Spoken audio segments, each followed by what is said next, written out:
Hey there, folks. If you're looking to use Zelle for quick and secure money transfers, verifying your identity is a crucial first step.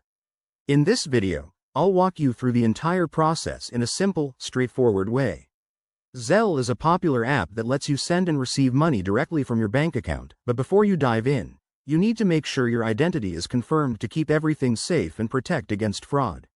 First things first, start by downloading the Zelle app from your phone's app store or accessing it through your bank's mobile app.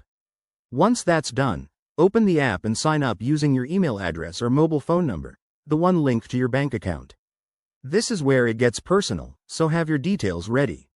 Next, you'll be prompted to link your bank account.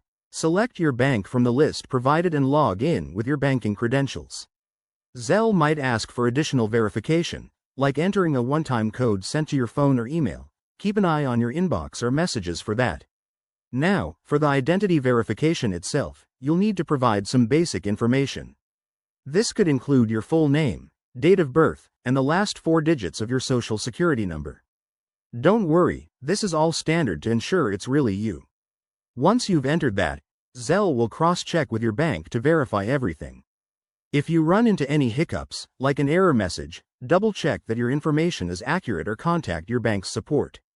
It's always a good idea to use a secure Wi-Fi connection during this process to avoid any potential risks. And just like that, you're verified.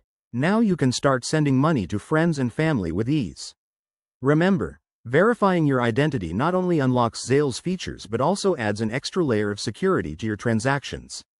If you found this helpful, give this video a thumbs up, subscribe for more tech tips, and let me know in the comments if you have any questions.